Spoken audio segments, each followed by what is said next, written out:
बिस्मिल्लाहिर्रहमानिर्रहीम। अस्सलाम वालेकुम। आप देख रहे हैं DDP एनालिटिका। अरशद शरीफ का कत्ल, उसकी शहादत, उस पर बहस मुबासा जारी है और मैंने भी अपने वीलॉग में इनिशियल जो इन्फॉर्मेशन थी उसकी बुनियाद पे बात की और मैंने उसमें यह भी कहा था कि जैसे जैसे इन्फॉर्मेशन मिलेगी हम इस इशू के ऊपर बात करते रहेंगे ताकि इसके बारे में हमारी सूझबूझ जानकारी बढ़े और हम किसी नतीजे तक पहुंच सकें। अरशद शरीफ की मरहूम की डेड बॉडी अभी वहाँ से चल निकली है नैरोबी से और यहाँ मेरा ख्याल है आज रात पहुँचेगी और ग़ालिबन थर्सडे को जुमेरात को उसकी तदफीन है। उस वक्त तक बहुत सारी कंस्पिरेसी थ्योरीज़ वगैरह सामने आती रहेंगी। मैंने कोशिश की कि मैं मुख्तलिफ़ किस्म की जो थ्योरीज़ हैं, जो लोग बात कर रहे हैं, उनसे मैं कुछ इन्फॉर्मेशन लूँ, समझने की कोशिश करूँ और फिर उसका तज्ज़िया करें कि पॉसिबिलिटीज़ हैं क्या। बहुत सारी ऐसी चीज़ें हैं जो बज़ाहिर सामने हमें नज़र आती हैं, लेकिन ये ज़रूरी नहीं है कि जो हम देख रहे हैं पीछे भी वही कुछ हो। इंटेलिजेंस एजेंसीज़ जब काम करती हैं तो वो उसके लिए डिसेप्शन क्रिएट करती हैं ताकि उनकी तरफ तवज्जो न जाए और वो पकड़े न जाएं। लिहाजा ये बड़ा महारत का काम होता है अगर इंटेलिजेंस एजेंसीज़ करें। बाकी तो अगर हादसाती कोई चीज़ हो तो वो तो बात समय लग जाती है। अब यहाँ पे जो परसेप्शंस हैं मैं वो सामने रखता हूँ और हर परसेप्शन का एक तज्ज़िया भी साथ साथ करते जाते हैं। सबसे ज़्यादा स्ट्रॉन्ग परसेप्शन इस वक्त जो पाकिस्तान में है और मीडिया प्रोपेगेट भी कर रहा है, उसको चला भी रहा है, अवाम बात भी कर रहे हैं, मेरी वीडियो के नीचे लोगों ने बेशुमार कमेंट्स लिखे हुए हैं और उससे यूँ अंदाज़ा होता है कि उनका इशारा पाकिस्तान की इस्टेब्लिशमेंट की तरफ है। बाज़ लोग तो खुले ओपनली इसका इजहार करते हैं और वो जवाब ये देते हैं कि जी देखिए यहाँ भी जो वाक़या हुआ शहबाज गिल का या आज़म सबाती साहब का या और भी कोई किसी का, तो उसमें इस्टेब्लिशमेंट का हाथ नज़र आता है। कुछ वो जिक्र करते हैं कि जी फ़लाँ FIA वाले ने ये कहा वो कहा, फिर वो बात करते हैं कि जी वो इस्टेब्लिशमेंट के जो सीनियर करता धरता हैं उनको अरशद शरीफ टारगेट करता था। अरशद शरीफ तो बहुत सारी चीज़ों को टारगेट करता था, लेकिन बाहर सूरत ये अब देखने की बात यह है कि क्या वाकई इस्टेब्लिशमेंट का इसमें रोल है। बहुत क्लियर वाज़े तो ये इन्फॉर्मेशन हमें फौरी तौर पे नहीं मिल सकेगी, लेकिन एक तज्ज़िये के तौर पे अगर हम बात करें तो जब इतना ऑब्वियस हो कि पहले ही इस्टेब्लिशमेंट के बारे में बहुत सारी ऐसी इत्तला इन्फॉर्मेशन चल रही हो, लोग शक व शुबा कर रहे हों, अपने ही अवाम आपके ऊपर एतमाद ना कर रहे हों, तो क्या इस्टेब्लिशमेंट इस तरह की हमाकत करेगी जो बड़ी ऑब्वियस हो और उसके ऊपर इल्ज़ाम लग जाए? ये तो मतलब बड़ी सीधी सी बात है कि अगर एक आदमी के ऊपर पहले ही शक हो और हर तरफ आप उसका ऐलान कर रहे हों, तो क्या वो ये काम इस तरह का इतना ओपनली करेगा? वो तो कोशिश करेगा कि उसका जिक्र तस्करा ना आए। लिहाजा इस्टेब्लिशमेंट पे परसेप्शन शक अपनी जगह पे, लेकिन बज़ाहिर ये लगता है कि इसी परसेप्शन का फ़ायदा किसी और ने उठाया और ऑब्वियसली लोगों ने उंगलियां उठानी शुरू कर दी इस्टेब्लिशमेंट की तरफ, जबकि इस्टेब्लिशमेंट जो है वो इस चीज़ पे वाज़ेह है कि ऐसा काम करके वो अपनी खुद ब खुद अपने आप पे क्यों इल्ज़ाम धरवाएंगे, इल्ज़ाम लगवाएंगे, क्यों अपनी इज़्ज़त ख़राब करवाएंगे। ये एक आर्गूमेंट मौजूद है। दूसरी तरफ ये है कि और जो थ्योरीज चल रही हैं उसमें मसलन रॉ के बारे में कहा गया। उसके 2-3 नुकात जो वो हैं वो ये उसकी आर्गुमेंट दी जाती है कि एक तो इन्फ्लुएंस वहाँ पे बहुत ज़्यादा है, कीनिया में, अफ्रीका में अक्सर जगहों पे इन्फ्लुएंस है इंडिया का। उसकी वजह ये है कि भारत से माइग्रेट किए हुए हिंदुओं की वहाँ पे आबादी बहुत ज़्यादा है और मोस्टली हिंदुओं का कारोबार है वहाँ पे, और वो वहाँ पे बड़ी अमीर कैटेगरी में तस्वर किए जाते हैं, उनके हाथ में इकॉनमी है। नतीजा ये है कि वहाँ पे इंडियन इंटेलिजेंस जो है वो काफ़ी एक्टिव भी है और उनके लिए आसान भी है काम करना।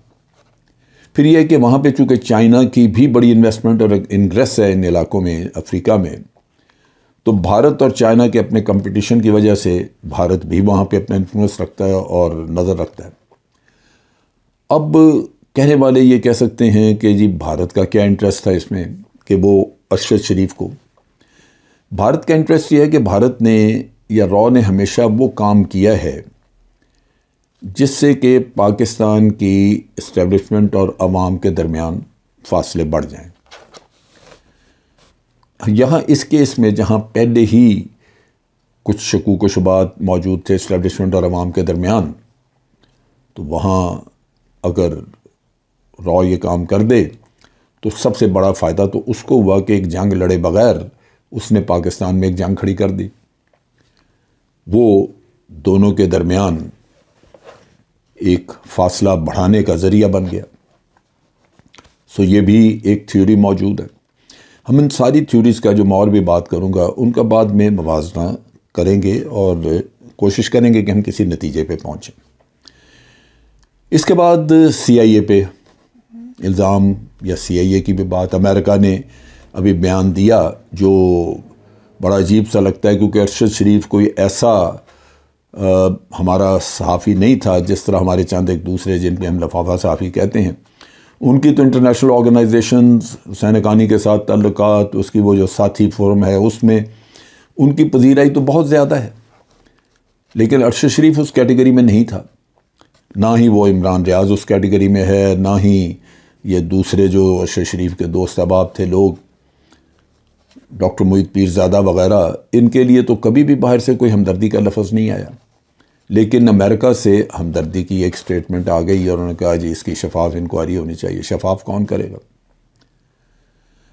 अब ये जो लिंक बताया जा रहा है इसकी एक आगे कहानी या इसका एक लिंक जो बनता है उसका रीज़न या लॉजिक वो मैं आगे बयान करूँगा, लेकिन यही मैं एक और थ्योरी भी साथ बता दूँ, फिर दोनों को लिंक कर लेंगे।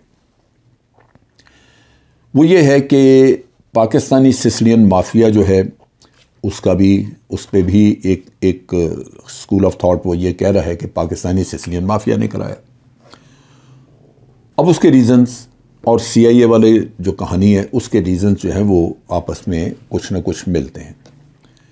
पहली बात ये है कि अरशद शरीफ यहाँ से तो डेफिनेटली अगर डर के गया और उसके ऊपर उसको था प्रॉब्लम, तो वो आप कह सकते हैं कि उसको इस्टेब्लिशमेंट से था खौफ, लेकिन उसकी वो हेड मनी की कहानी जो है वो मिनिस्ट्री ऑफ इंटीरियर ने ब्रेक की थी, उन्होंने कोई अलर्ट वगैरह दिया था। दूसरी तरफ ये है कि हुकूमत से हुकूमत बात होती है, लिहाजा UAE में जो उसके ठहरने के ऊपर मसला आया और फिर उसको वहाँ से जाना पड़ा, निकलना पड़ा, वो फ़ॉरेन ऑफिस में ख़त मौजूद है, उसके बारे में कहा जा रहा है कि वो बिलावल ज़रदारी के दस्तखत हैं उस पर और उसने भेजा है।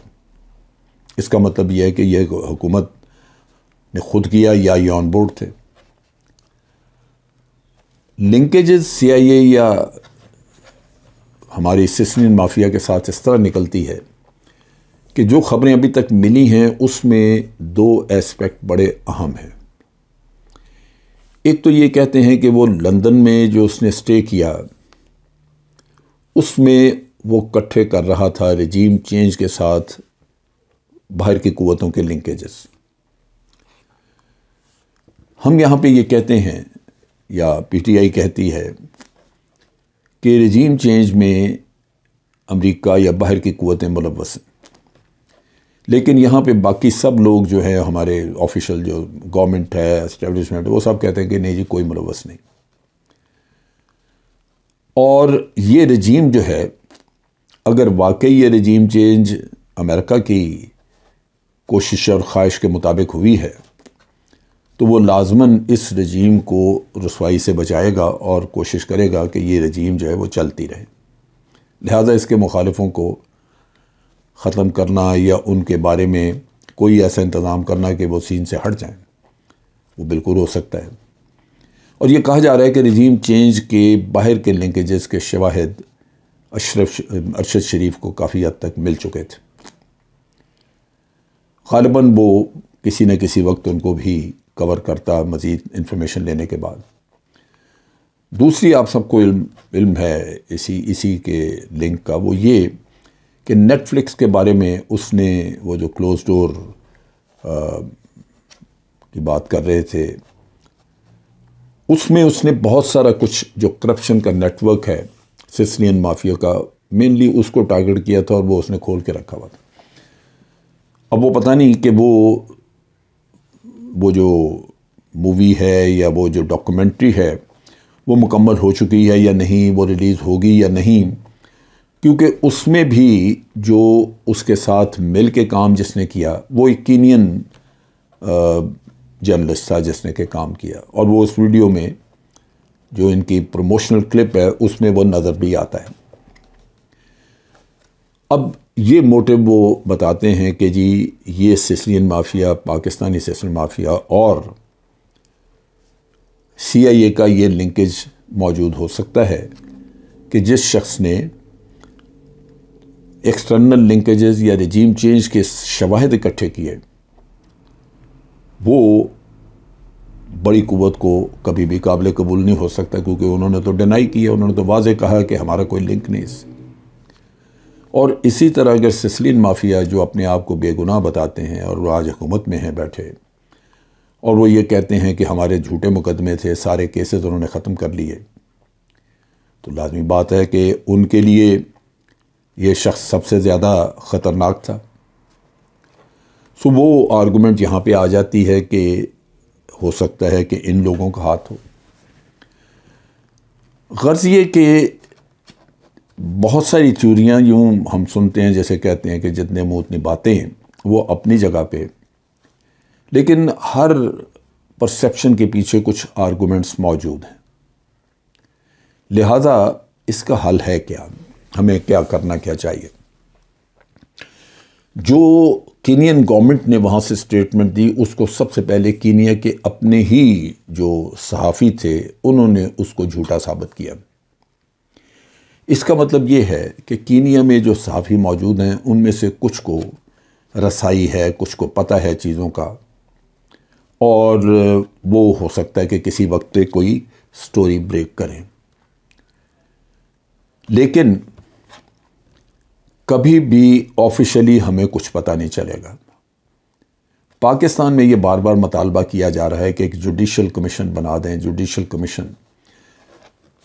आप पहली बात तो जहन में रखिए कि कभी जुडिशल कमीशन नहीं बनेगा।